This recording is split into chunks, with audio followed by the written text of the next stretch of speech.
and he is a consultant in Impulse Pain Clinic, Ahmedabad. He has many awards and publications in his name. The area of interest is endoscopic spine procedures. Sir, please.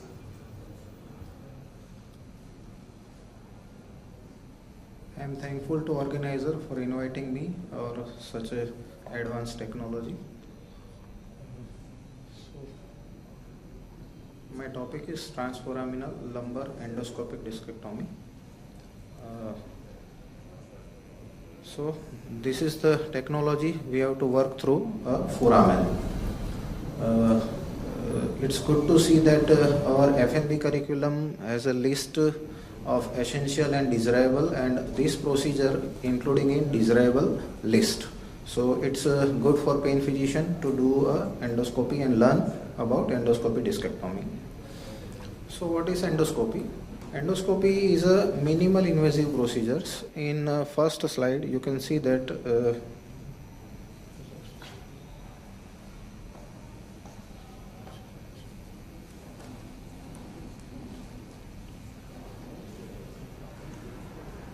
so this is a small incision, and we can introduce our scope and we can visualize more. And in microdiscectomy or in open surgery, we are opening much more and removing just only a small disc. So it is beneficial. So today I will cover these topics: anatomy of lumbar disc and foramen, indications, contraindications, infrastructure, patient selection, how to do a procedure, some complications, post-operative protocol, and various case discussions. So anatomy, basically endoscopic discectomy is mainly done for protruded or extruded herniated disc. We have to go through Cambridge triangle. As a pain physician, we all know the anatomy of Cambridge triangle, and mainly measurements are good. Height is 12 millimeter, width is 18, and depth is 22. So we can easily insert our 7 to 8 millimeter cannula from this triangle from the foramen into the disc. So the indications are the unilateral symptoms in disc herniations, extraforaminal, foraminal, subarticular, central disc herniation, grade 1 or sometime grade 2 herniations, and infection in discitis limited to single disc, we can do it from transforaminally. So we go into the detail of disc herniation. So these are the extraforaminal, foraminal, subarticular, and central, and this is the grade 1, 2 and 3. So at least grade 1, grade 2 we can go. Grade 3 it's difficult for beginners, but we can do it also after some experience. So these are the examples of the this is grade 1 herniation. You can see this one. This is subarticular herniation, and this is foraminal herniation, subarticular foraminal. Exactly we have to it's difficult to say, but and this is central herniation grade 3, and this is foraminal herniation, and this extraforaminal herniation. So transforaminal endoscopically we can manage all this type of pathology. Contraindications are the lumbar canal stenosis. You can see there is no space. We can't visualize any spinal cord. So it's very difficult through transforaminal approach to decompress this type of pathology. L5S1 with high iliac crest. This is L5S1 disc, and we have to go through this. Trajectory may not be allowed sometimes, and we can go for trans iliac. So it's required some experience, but we can do it trans iliac also. Spondylolisthesis, as sir described, it requires a fixation, so we can't do only decompressions. Cranial and caudal migration of fragment. You can see this fragment is migrated. Actually in transforaminal endoscopy we have to go through a single dimension. So if inferior or superior migrated fragment, it's difficult to remove. Bilateral low volume radicular pain, we have to do it from both sides, so it's better to go interlaminar. And this is just for one example. So this is look like grade 1 or grade 2 herniations. We can easily go through it with transforaminal, but if you go for some detail, You can see this is a CT scan and it is a calcified disc, calcified annulus. So after transforaminal decompression, patient does not get any pain relief. So we have to be careful before selecting our patients.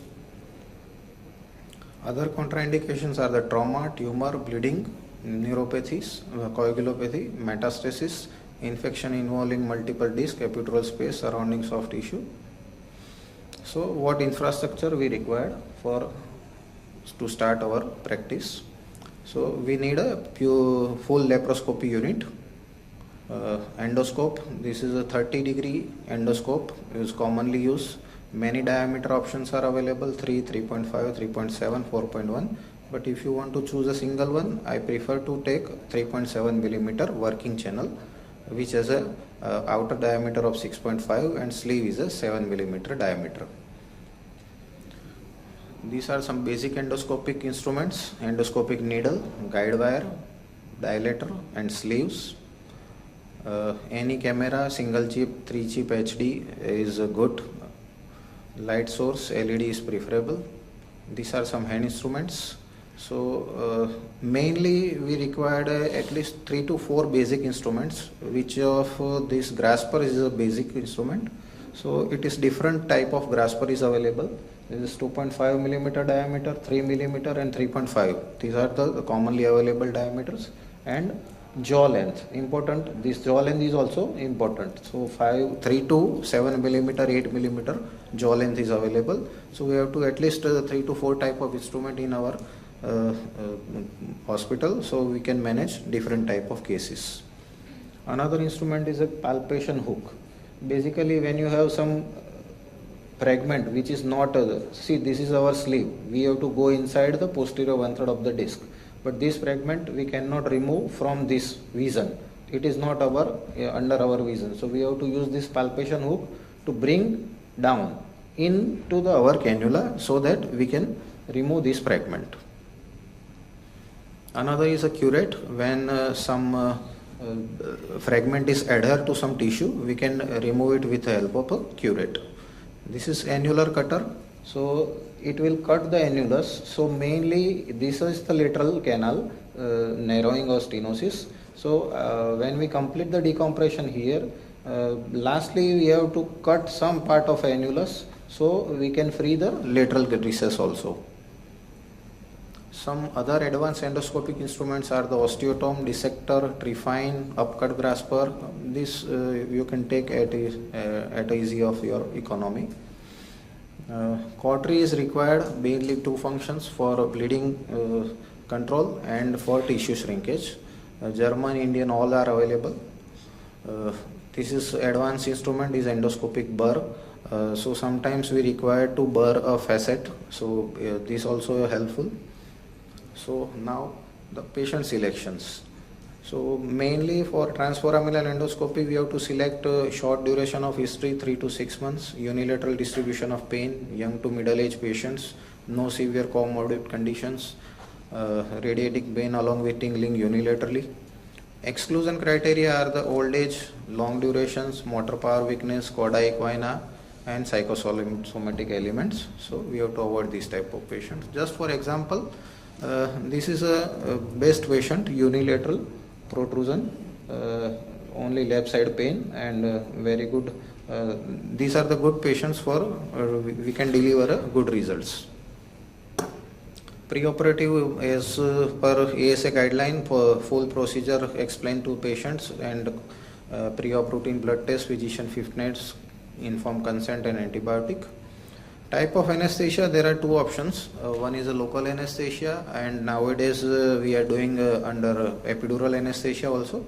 So local anesthesia is preferable, as we have to introduce local anesthesia from skin, subcutaneous tissue, muscle up to the foramen. We are not giving local in a foramen because it can anesthetize the nerve root, and we can have chances of complication or injury the nerve root. Epidural analgesia is also a good option. So we can have some diluted local anesthetic which we introduce in epidural space. We have to put our epidural needle 2 segment above the pathological level, and we can give 10 to 14 ml diluted solution. So motor effect is not there, but sensory analgesia we can get, and patient's comfort is much better than local anesthesia only. Position of patient is prone. Bolster or pillow can be put under the abdomen and pelvis. Now most important part of our starting of this procedure is skin marking. So there are two types of marking. Some experienced surgeon are doing freely, they just keep 12 to 14 centimeter lateral to the midline and they start the incision. But actually its marking is for the from where we have to put our skin incisions. So every person has a different build and height, so we have to do a exact measurement to put our skin incision. So we have to do marking in only a PA and lateral view, no oblique or no cranial caudal, nothing. So these are the steps of markings. First is a line A, which is a midline connecting the spinous process. Second is a disc line. So this is a line A and this is a disc line on which we have to operate, that is a line B. So this is L45 or this is for L5S1.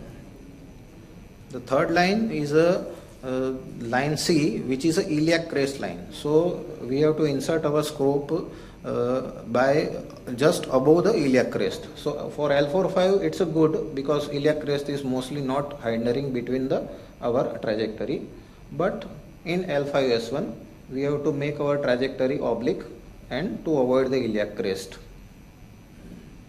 And the last is a line D. So this is an inclination line. So in this line we have to put our marker in a lateral view. We have to draw this line and we put our inferior edge of the marker at the anterior ALL line, anterior longitudinal ligament up to, and we have to measure the distance of skin to this level. So this is the distance, this, and we have to be a lateral from midline to lateral at same, because just for example if this distance is 11 centimeter, we have to keep our incision just 11 centimeter lateral on this line. So actually this line we have to calculate this distance and we have to put our incision here.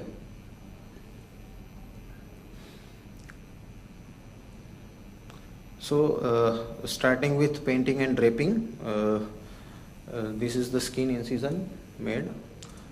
We have to introduce endoscopic needle. The first we have to dock our needle in AP and lateral view. These are the final docking position. So in AP view our needle should be in a mid pedicular line. So this is the pedicle, mid pedicular line. In lateral it is just outside the PLL. So these are the foraminal positions of our needle, and we have to introduce needle furthermore. So now second position is the intradiscal position, where in AP view our needle is in center of the disc, in lateral view it is a posterior 1/3 of the disc. We have to do some discography here, and this is, you can see the result of discography. Degenerated disc is there. Then through needle we have to introduce a guide wire and then serial dilators. So I usually prefer 2 to 3 serial dilators, so it's good for patients. So this is the first dilator, small one, then this another one is a little big dilator, and then this is the main last dilator we have to introduce inside the disc. So the final position of dilator is posterior 1/3 of the disc. In AP view it is a center of the disc only. And this is the sleeve we have to introduce over the dilator. So Start.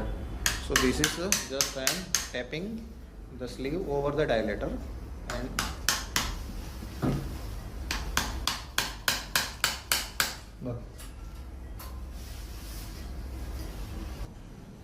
so this is the final position of sleeve, mainly posterior 1/3 of the disc in lateral, and in a AP view it is the center of the disc.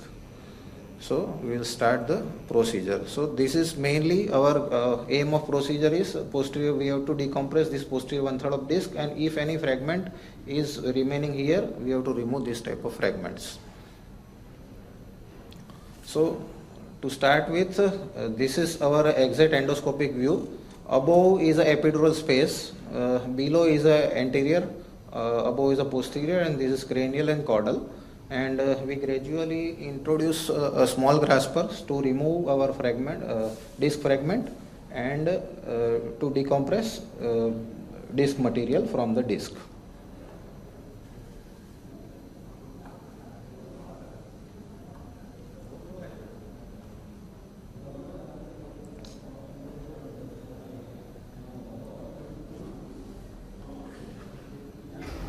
Sometimes we are lucky, we get a big fragment like this.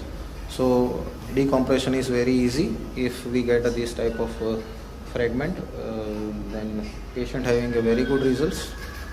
So you can see this is a big chunk of fragment. We have to remove. We can't remove only. We have to remove with scope.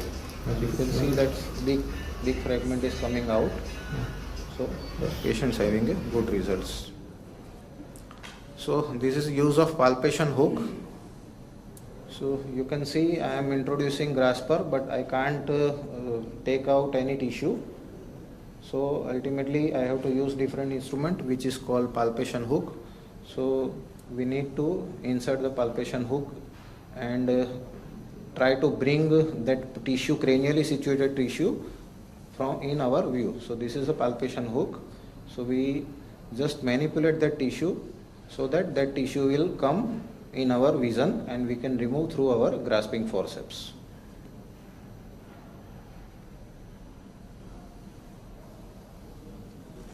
This is the use of radio frequency bipolar cautery. So we have two type of use. Basically it have a good vision improvement by shrinking the tissue.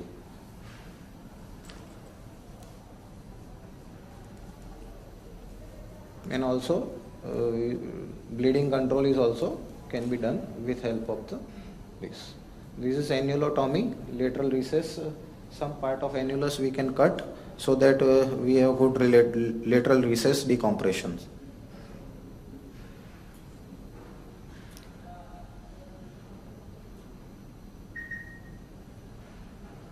This is just cutting some part of annulus.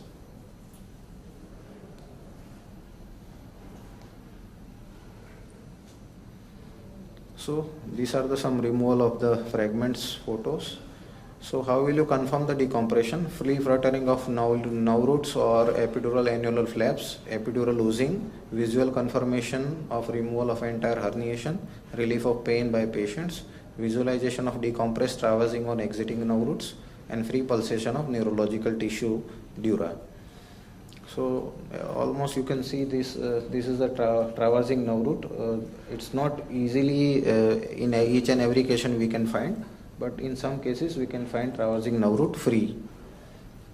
So what are the complications and management? So inadequate decompressions. So many times if we face calcified or fibrocalcified annulus, for example, one case I did this for L4-5 level. Patient came after 2 months that his symptoms is not relieved. We do another MRI and ultimately we have to call our surgeon colleagues and do a microdiscectomy, and then only he relieves the symptoms. Another is common for everyone, pain physician, incomplete pain relief. After 2 months, 3 months, patients came again and again. I have some pain, maybe due to facetal arthropathy, sometimes SI joint, sometimes muscular. So we have to do some other procedures, but at least give them a good pain relief.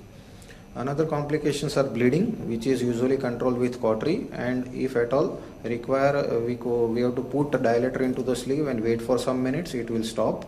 Nerve root injury, not commonly seen if we are doing with good assessment of the MRI, and we have to avoid general anesthesia.